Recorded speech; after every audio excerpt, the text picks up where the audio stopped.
And the establishment is in a full-fledged panic. I mentioned last week and the week before and the week before that the establishment, whoever they are, but pretty much everybody opposed to Cruz and Trump, still is of the belief, and they were going into the weekend, that Trump's going to implode.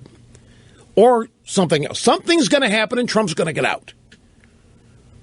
It's the most amazing state of denial that I have seen. It has what has propelled them.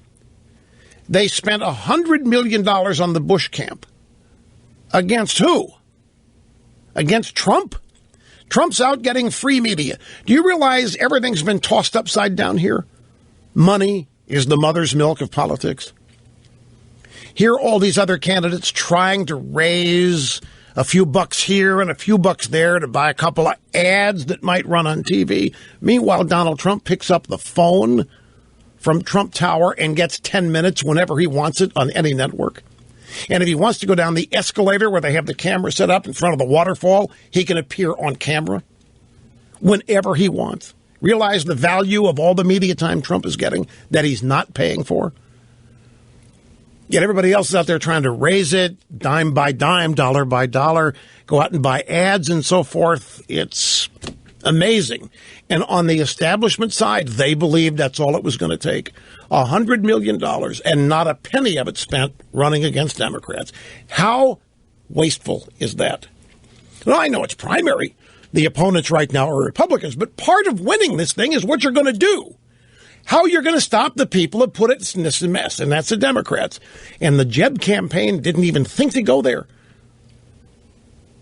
It's mind-boggling to have that kind of money, and after all of this, nothing to show for it.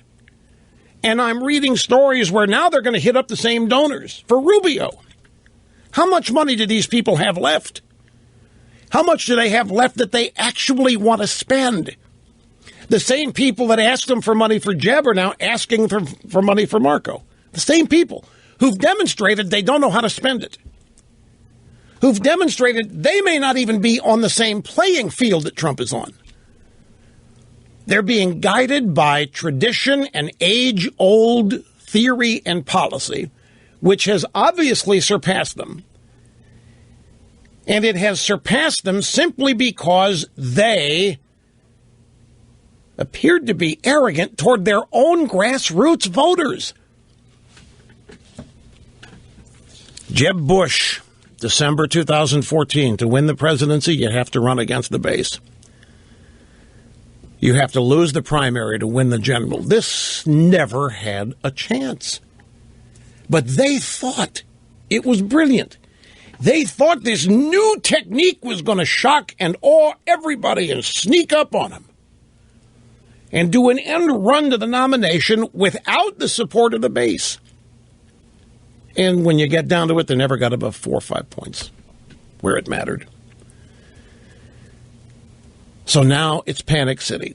Now what do? Well, now they got to coalesce around somebody. Now you've got people, Lindsey Graham's out there saying, you know what we need? We need a Rubio Kasich ticket. That's what we need. Right. You need a Rubio Kasich ticket. I'm sorry, you still don't have the answers. But they don't have the answers because they continue to live in denial. They still don't think that what's happening is happening. Let me amend that.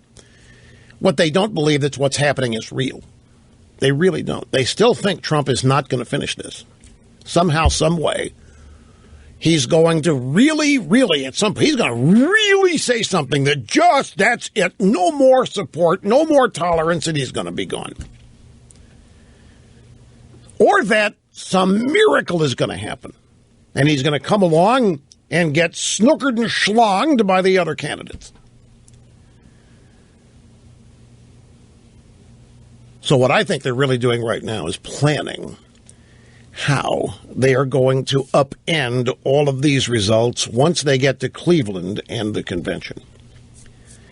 I would wager that the brain trust of the Republican establishment is even now trying to figure out how they can send this thing into a brokered convention, how they can come up with a way to basically ignore all the rules they wrote for this campaign, for this primary season and this convention, and throw it open so that they, once again, the power brokers can secure what they want in defiance of what the grassroots has expressed here. I mean, if I were them, that's what I would do. They obviously can't let go. They don't want to let go. This is their party. This is their establishment. This is their power base. This is their livelihood. This is their future. This is their standard of living. And this upstart here that they don't even think is a Republican to come along and shake all the hell, they're just going to sit by and let this happen. They've proven they don't know how to stop it. They've proven they don't know what they're up against. They've proven they do not have the slightest idea.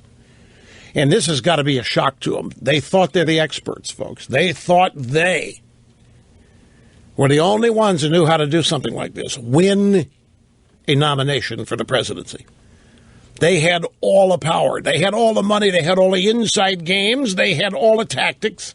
They had all the power. They had the ability to pull the levers and maneuver this however they wanted, and nothing they did got them over 4 or 5 points.